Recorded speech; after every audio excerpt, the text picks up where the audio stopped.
All right, according to NBC News' national security correspondent Courtney Cuba, U.S. officials say they believe China may be providing Russia non-lethal military assistance in the Ukraine war. I want to head now back to Munich, where Courtney is standing by for us. Talk about a fissure of the relationship, if in fact this is accurate. And we know specifically Secretary Blinken at one point had said China specifically should not be doing this type of thing. They've been involved with, of course, the war in Ukraine in other ways. But talk us through this reporting, Courtney, what you're learning and how long it's been going on.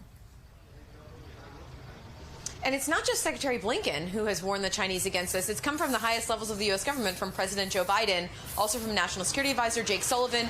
You may remember last year at this time, the U.S. had some indications that China was considering potentially providing Russia with some sort of help for Ukraine. That was when these conversations between the two sides began. And up until recently, we had heard consistently from U.S. Biden administration officials that they believed that China was listening, that they were not supplying these sorts of any sort of material or military assistance to Russia for use in Ukraine. Now, according to 4 U.S. officials familiar with these discussions, now the U.S. believes that China may be supplying Russia with non-lethal military assistance. The officials declined to say exactly what that assistance was, but said it could be things like body armor, uniform parts, maybe some things that would be particularly useful in this upcoming offensive that Russia has just launched.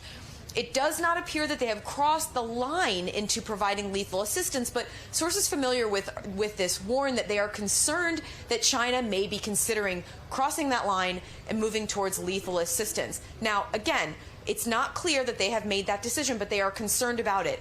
Now, because of this, U.S. officials here in Munich and back in D.C. are having conversations with counterparts, talking to allies about these concerns, and there will be a full court press to try to encourage China not to move forward with any kind of lethal assistance. As far as the non-lethal assistance goes, it's not clear whether it violates any sanctions at this point or whether the Biden administration is considering some follow-on sanctions in response to this, Yasmin. Okay, so but with all of this, I think, you know, the question that we have been wondering about is, will the Secretary of State be meeting with his Chinese counterpart amidst, obviously, what's been taking place with the Chinese spy balloon and now this new reporting you are bringing to us?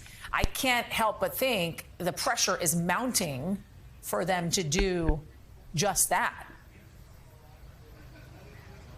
Yes, there's a tremendous amount of pressure for the two men to meet. It's not outside the realm of possible that they'll still meet today here in Munich or this evening here in Munich, but we don't have any confirmation of a meeting on schedule or one taking place at this point.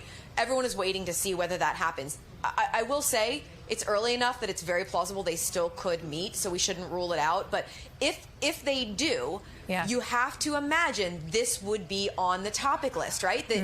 Especially because there are reports that Wang Shi, the Chinese counterpart, may be heading to Moscow soon after this. So if in fact the two men meet, you have to imagine this would be on their agenda. All right, we're actually getting this just in, and Andrea Mitchell is dropping this in our inbox, Court, so you wouldn't have known this while you were on the air, but Andrea Mitchell now reporting that, in fact, the Secretary of State concluded a meeting with PRC State Counselor and Director of the CCP Central Foreign Affairs Office, Wang Yi, on the margins of the Munich Security Conference. What, in fact, they spoke about is the question. If, in fact, this new reporting is something they talked about, along with, of course, the Chinese spy balloon. Hopefully we'll get new reporting on that. I know we will, because Courtney Cuba and Andrea Mitchell are on it. Court, for now, thank you.